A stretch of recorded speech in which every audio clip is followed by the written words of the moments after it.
December 2021, doon talaga sumumpong yung matinding allergy ko. Napagising ko, nagulat ako kasi wala akong marinig at all. So, syempre, matakot ako. So, bigla akong bumangon. Tapos, nung pagkabangon yun, doon ako talaga sumubsob. Kasi sobrang hilo, sobrang suka ako ng suka. Na hindi ko na siya nakayanan. Doon na nag-start na, dinala na nila ako sa ER. Doon na nila na nalaman na yun nga, meron akong habang nagre-research ako sa sakit ko, parang lala ako na-stress kasi wala nga siyang gamot. Unang-una, hindi na alam kung saan ang galing yung symptoms. Dumating ako sa point na parang ready na akong mamatay.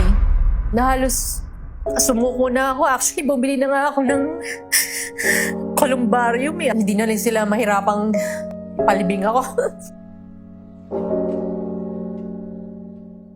Ako po si Nelma Ponclara, 46 years old, taga Taytay, Rizal. Dati pa akong call center agent. Nag-start yung symptoms ko, mga 1 year actually. So every month, nagkakaroon ako ng sobrang atake ng rhinitis na hindi ako makahinga. So kailangan kong uminom ng prednisone at kailangan kong umabsent sa work. Noong December 2021, doon talaga sumumpong yung matinding allergy ko. Napagising ko, nagulat ako kasi wala akong marinig at all. So, syempre, matakot ako. So, bigla akong bumangon. Tapos, nung pagkabangon yun, doon ako talaga sumubsob. Doon na nag-start na, dinala na nila ako sa ER kasi sobrang hilo, sobrang suka ako ng suka. Na hindi ko na siya nakayanan. So, after po noon, pabalik-balik ako sa ER kasi hindi nila malaman kung ano yung sakit ko. Nung una, niresetahan mo nila ako nila ng Sinarizine. Pero hindi kasi siya tumalab. Nahihilo pa rin ako. So, pina-check up nila ako sa ENT. Doon na nila na nalaman na yun nga, mayroon akong Meniere's disease. Pabalik-balik ako sa ENT kasi re-resetahan niya ako ng gamot. Sabi niya, babalikan after few months, tapos hindi naman siya gumagaling. Pinatest niya yung tenga ko, yun na nga, nabingi ako. Tapos nagpa-CT scan pa kasi hindi make sure na wala daw problema sa utak ko. So okay naman yung utak ko. Ang problema lang talaga is yung inner ear ko. Doon talaga yung cause ng matinding vertigo. Hindi siya umaalis. Struggle ko na since day 1 for 3 years. Lagi akong hilo. Yung hindi ko man lang maigala yung ulo ko, pag tatawagin mo ko, parang robot po talaga. O, nag-therapy ako sa St. Luke's pa nga. Kasi hindi ako makalakad, di ba? Parang wala akong balance. So, for 3 years, pabalik-balik ako sa doktor, therapy, ENT, wala namang epekto. Tapos, yun nga, sakto noon, pandemic, pinayagan po nila akong mag-work from home. Dati kasi ako nagko-calls, tapos nilipat nila ako sa chat. Babait actually yung company na napuntahan ko. Hindi na ako makapag-calls kasi nga bingi na ako, masakit yung tenga ko. Okay naman siya nung una. Kaso after nung pandemic, ni-require na pumasok sa work. Kasi yung iniisip ko, kaya takot din ako lumabas. Paano pag natumba ako sa labas, tas nasubsob ako, tas nauntog yung ulo ko? Pag namatay ako, parang ganun. Hindi ko maigalaw talaga yung ulo ko. Kahit konti. Parang robot po talaga, literal. Hindi ako pinapayagan ng doktor na mag-travel. Hindi safe. So, tinanggal nila ako sa work. So, inisip ko, paano na yung family ko? Paano na yung bills, di ba, na hindi naman hinihinto kahit wala kang work. Habang nagre-research ako sa sakit ko, parang lala ako na-stress kasi wala nga siyang gamot, yung Meniere's.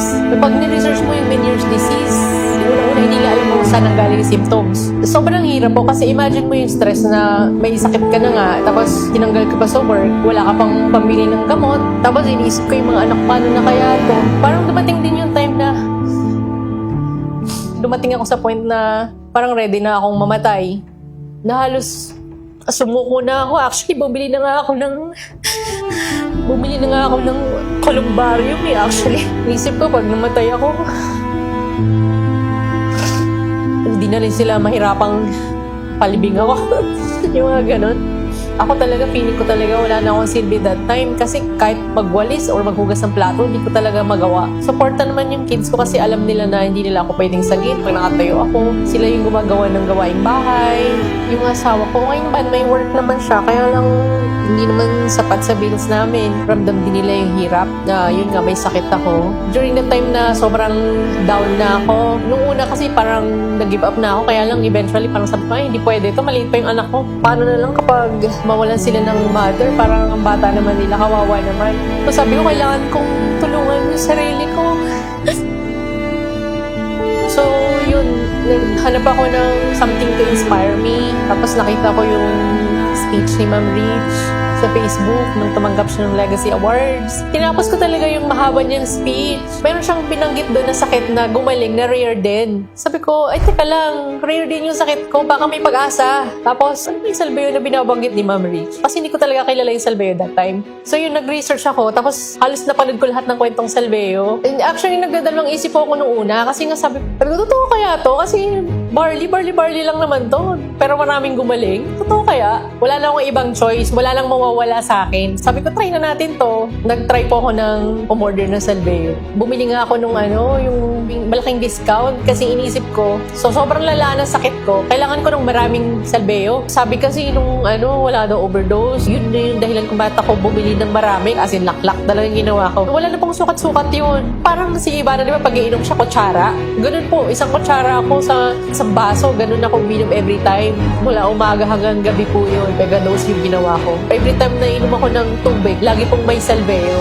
Siguro mga 1 taon o 2 taon, magiging okay na ako. Pero alam mo, napakabuti ng Diyos kasi 1 month, 1 week ko lang ininom yung salbayo. Nakalabas na ako ng walang pangpod. Grabe, hindi talaga ako makapaniwala na ganun siya kabilis. Imagine mo, for 3 years, parang ako robot na hindi ko malang magalaw yung ulo ko. Pero for 1 month and 1 week lang, nakalabas na ako ng walang pangpod. Tapos after few months, nakapag-jogging na ako. Sabi ko, galingan na mo na to. Dapat mas marami pang makakaalam ng barley na to. Kasi nakatulong talaga siya sa akin. Napaka-grateful ko. Sabi ko, pwede pala yun. Pwede pa nang lumabas na walang pangkod. Dati hindi ko malang maigalaw yung ulo ko for 3 years na parang robot. After a month and 1 week lang. As na pala ng pakiramdam. Maging normal ulit. Yung salbayo lang pala sa salba sa akin. Ramdam ko talaga na hindi ko na kailangan bumalik sa doktor. Alam ko sa sarili ko na okay na ako eh. Lalo na nung after few months, nakapag-jogging na ako. So I'm very grateful sa salbayo talaga. Siya lang talaga yung tumulong sa akin. Nakakasama mo na yung pamilya mo. Masaya sila kasi nga naging normal na yung buhay namin. Nakakalabas na kami kahit papano, like out of town minsan. Walang problema. Normal na talaga lahat. Ang masasabi ko, ang salbayo is my life saver. Binago talaga niya yung buhay ko. Ako po si Nelma Panclara at ito ang aking kwentong salbayo.